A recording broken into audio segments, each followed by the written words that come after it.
Hello friends, CO QP 11 low marks है आपका। CO QP 11 test paper का आपने एग्जाम दिया है, काफी सारे बच्चों ने दिया है और वो एक बेस्ट ऑप्शन ढूंढ रहे हैं अपने लो मार्क्स में। बेस्ट लो कॉलेज ढूंढ रहे हैं। फिलहाल अभी हम लोग बीएचयू के कोर्सेज की बात करेंगे, अलग अलग कॉलेजेस में, यानी अलग अलग फैकल्टी डिपार्टमेंट में सीओ क्यूपी 11 में बढ़िया बढ़िया कोर्सेज अवेलेबल हैं जो आपको सफलता के नए ऊंचाइयों तक पहुंचाएगा। आप सब शायद ये जानते भी होंगे कोर्स से, जैसे यहाँ पे मास कॉम है, लेकिन जो अभी हम बताने वाले हैं उसमें ये सारा और भी रहने वाला है। ठीक है, तो चलिए आगे बढ़ते हैं। पहला तो सीओ क्यूपी 11 आपने पेपर कोड दिया है। ये एक जनरल पेपर कोड है जो आपने या तो एलएलबी के लिए प्रेफर किया होगा या आप अदर कोर्सेज जैसे एमएसडब्ल्यू, बीएचयू से मैंने एमएसडब्ल्यू कंप्लीट किया है with all India rank 1 and then after placement 3 साल जॉब एंड देन एकेडमिक में मैं वापस आ गया हूं। यूजीसी नेट अभी क्रैक कर लिया हूं। जल्द ही जल्द रिसर्च मेरा स्टार्ट होगा। तो माय डियर स्टूडेंट, आप सभी को सबसे जबरदस्त बात यह है कि master of arts in mass com या मास कम्युनिकेशन की अगर हम बात करें तो bachelor degree in any discipline आपको चाहिए 50%। ये एक बढ़िया कोर्स है और ये अगर मीडियम मार्क्स भी है, मान लो आपने 130 से ऊपर 140 तक लिया तो आप चांस ले सकते हो। 160-70 है तो आप चांस तो डेफिनेटली लो। 130 के स्कोर वाले को मैं इसलिए कह रहा हूं क्योंकि कम नंबर वाले को भी ये मिल जाता है आखिरी आखिरी स्पॉट राउंड तक। क्लियर हो गया? इस चीज को समझ लीजिए। नेक्स्ट जो है वो है आपका masters in corporate communication management. तो ये लो मार्क्स कोर्स नहीं है, ये मत समझ लीजिएगा ये लो मार्क्स कॉलेज है, इसलिए मैं लो मार्क्स लिख के काट दे रहा हूं। ये हाई कट ऑफ वाली चीज है, कॉर्पोरेट कम्युनिकेशन, और बहुत अच्छी जॉब प्लेसमेंट है। एक चीज और, सीओ क्यूपी 11 में जितने भी कोर्सेज मैं बता रहा हूं, हाई और लो का दोनों का बता दूंगा, लेकिन लो वाले आप नोट कर लेना। अगर लो वाले हो तो वीडियो को तो लाइक कर ही देना, साथ ही साथ अपने मित्रों से शेयर भी कर दो। इन सब की खास बात यह है कि इन सब में प्लेसमेंट होती है, बशर्ते आपका प्लेसमेंट का 100% मन हो। प्लेसमेंट आईआईडीएम में भी होगा, प्लेसमेंट के लिए वो भी बैठ सकते हैं, एलिजिबल हैं, है ना। लेकिन आपको यह ध्यान रखना है कि ये प्लेसमेंट सबके लिए होता है, सभी लोग जाकर के बैठ सकते हो। तो आपको ये ध्यान रखना है, ये हाई लेवल जो कट ऑफ वाले बच्चे हैं उनके लिए ही जाना है कॉर्पोरेट कम्युनिकेशन। इसमें आपको ग्रुप डिस्कशन एंड पीआई, ये आपका बहुत इंपॉर्टेंट है। एक एक पीजी वाले कोर्सेज का हम अलग से वीडियो बना रहे हैं, तो आप सब जरूर देखिएगा इसको। ठीक है, वो एक एक पर्टिकुलर सब्जेक्ट वाइज बनाएंगे, क्या स्कोप है ये सब। अगला है department of library and information science. ये भी हाई कट ऑफ वाला कॉलेज है। मैंने जब एंट्रेंस दिया था तो 4 सब्जेक्ट का दिया था और ये काफी हाई कट ऑफ जाता है इसका, ये याद रखिएगा। ये हाई कट ऑफ जाता है और मेरा भी निकला था, लेकिन मुझे हॉस्टल चाहिए था तो मैंने एमएसडब्ल्यू लिया। ठीक है, इसमें गवर्नमेंट जॉब के भी चांसेस रहते हैं।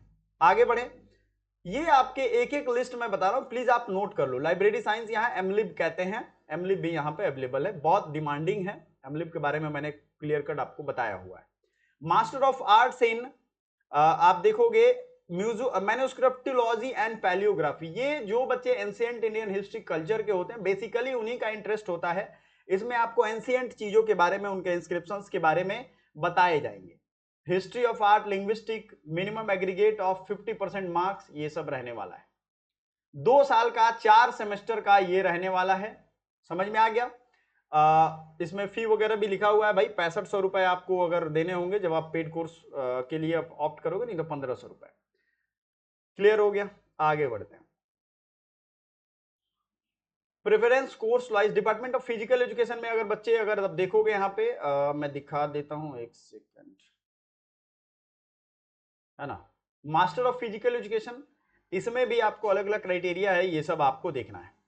नेक्स्ट जो है, आपको कोर्स के कोड ध्यान रखने हैं। ये master of physical education PG 0457 का बीएचयू का कोड है, ये मत कंफ्यूज हो जाइएगा। ठीक है ना, प्रोफेशनल प्रोग्राम है ये, और इसमें और भी एलिजिबिलिटी क्राइटेरिया है जो बीपीएड वाले बच्चों के लिए होता है, तो आप ये ध्यान रखिएगा। ठीक है ना, फिजिकल एजुकेशन का एग्जाम का कोड अलग है और बीएचयू में जो कोड होगा वो अलग है। आप यहां से काउंसलिंग कराने जाओगे तो वो कोड समझ जाओगे। अगला है vocation in retail and logistic management. ये आपको 50% होगा, 50% होगा अगर, तभी आप भर पाओगे। राजीव गांधी साउथ कैंपस में है, अच्छे खासे सीट है, 41,500 फी है। कुछ एक दो कैंपस बदल जाता है एक दो कोर्सेज के लिए। फिर hospitality and tourism management, emerging course है, बढ़िया अपॉर्चुनिटी रहता है। ये याद रखिएगा। अगर आप एक एक मतलब कोर्सेज कैसे हैं, इसकी प्लेसमेंट रेट, आरओआई क्या है, ये सब आप हमसे पूछ सकते हो। अगला है master of vocation in fashion technology and apparel design, COQP 11 है इसका। अच्छा, ये भी इमर्जिंग कोर्स है भाई, इमर्जिंग इन द सेंस कि अपैरेल एंड फैशन डिजाइनिंग इंडिया में तो अभी ट्रेंड पे है ना। नेक्स्ट है बैचलर ऑफ लॉ, जो कि आप जानते हो LLB का ये पेपर कोड है, तो सबसे ज्यादा अपॉर्चुनिटी इसमें है। अगला है master of arts in heritage management, ये भी एक बेहतर अपॉर्चुनिटी आपके लिए। Master of arts in archival studies and management, ये भी एक बेहतर अपॉर्चुनिटी आपके COQP 11 के लिए। लेकिन एक चीज याद रखिएगा, आर्काइवल स्टडीज एंड मैनेजमेंट, ये सब एंशिएंट चीजों के बारे में पढ़ना, उनको प्रिजर्व करना, ये सब से रिलेटेड, तो इंटरेस्ट अगर नहीं होगा तो आपका नहीं हो पाएगा। हेरिटेज मैनेजमेंट कैसे करते हैं, ये इसके बारे में है। तो आपको इसके अकॉर्डिंग अपने कोर्स के भी चुनाव करते जाने होंगे। ये सब बैकअप के लिए आप कोर्सेज इस्तेमाल करो, लो मार्क्स में आप ये मिल जाएगा। फिर आपको मैं बता दूं, ये जो है आर्काइवल स्टडीज, ये भी लो मार्क्स में मिल जाएगा। और ऊपर के जो कोर्सेज मैंने दिखाए हैं, मैन्युस्क्रिप्टोलॉजी एंड ये सब भी लो मार्क्स में मिल जाएगा। फिजिकल एजुकेशन में थोड़ा हाई रहता है, ज्यादा नहीं। एनर्जी इकोनॉमिक्स बहुत हाई जाता है, तो ये मत आप ट्राई करिएगा अगर लो नंबर है तो, ठीक है। ये याद रखिएगा, एनर्जी इकोनॉमिक्स का बहुत हाई जाएगा। आपका पेपर कोड तो ठीक है, वो मिल जाएगा। COQP नहीं, एनर्जी इकोनॉमिक्स का आई थिंक COQP 10 है, नहीं तो ये नहीं है, ये है भी नहीं। चलो कोई टेंशन नहीं है, ये याद रखिएगा। Next, master of arts in public administration, pub ad का अगर हम लोग देखें तो पब एड में ये आता है, बढ़िया कोर्स है, इसमें भी प्लेसमेंट के चांसेस रहते हैं। COQP 11, ये भी लो मार्क्स वाले कॉलेजेस हैं, याद रखिएगा। Master of personal management and industrial relation MPMR, बहुत हाई कट ऑफ जाएगा, ये मत कंसीडर करिएगा। अगला है जो कोर्स है वो है सोशल वर्क, इसमें मीडियम टाइप के बच्चों का भी होता है और हाई कट ऑफ वालों का भी होगा। स्पॉट राउंड तक आपको सीट इसमें मिल जाएगा। हाँ, टिस के रिस्पेक्ट में इसमें प्लेसमेंट के उतने अच्छे रिकॉर्ड नहीं है, मैं ऑनेस्ट रिव्यू दे रहा हूं, मैं खुद BHU से पढ़ा हूं। लेकिन एक चीज मैं कहा है, जो बच्चे खुद अच्छे से मेहनत कर रहे हैं उनकी कहीं ना कहीं प्लेसमेंट होती ही है, बढ़िया जगह भी प्लेसमेंट होती है। मेरे कई मित्र हैं जो HCL, केयर इंडिया में, मैं खुद सिलेक्टेड था, और ये सब आप मेरे फेसबुक से जाकर के इन्फॉर्मेशन ले सकते हो, ठीक है, ये याद रखिएगा। अगला है master of arts in anthropology, master of arts in gender studies, है ना, ये सब चीज आपके लो मार्क्स वाले हैं। अगला है स्पेशल प्रोग्राम में भी कुछ है, जैसे कॉन्फ्लिक्ट मैनेजमेंट, ये भी लो मार्क्स में आपको मिल जाएगा। कॉन्फ्लिक्ट मैनेजमेंट मतलब इक्विवेलेंट टू मतलब सोशल एक्सक्लूजन एंड ये कॉन्फ्लिक्ट मैनेजमेंट, आप ट्राई कर सकते हो, ये आपके लिए बेहतर रहने वाला है, ठीक है। Master of integrated rural development management, ये सब प्लेसमेंट वाले कोर्सेज अगर आप मेहनत करते हो तो IRDM MSW के साथ ही प्लेसमेंट में बच्चे बैठते हैं। आप में टैलेंट और स्किल्स होने चाहिए, आज के जमाने में नौकरी रखा हुआ है।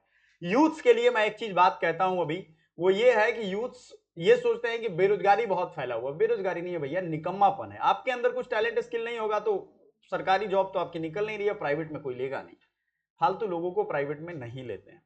प्राइवेट सेमी गवर्नमेंट जॉब होता है, और गवर्नमेंट और प्राइवेट, टोटल 3 तरीके के होंगे। गवर्नमेंट के साथ काम करना है तो सेमी गवर्नमेंट उसको कहेंगे, जैसा कि केयर इंडिया था, हमारा था, ठीक है, ये चीज है। तो हमने लिस्ट प्रोवाइड कर दी है। आई होप आपको बहुत स्लो और बहुत इफिशियंट मैनर में मैंने समझाया है। आई होप आपको समझ में आया होगा। नहीं समझ में आया है, कोई दिक्कत है, किसी कोर्स के बारे में डिटेल जानना है, लेट मी नो, आप हमें कमेंट कर सकते हो, वीडियो को लाइक कर सकते हो, चैनल को subscribe. Thank you so much.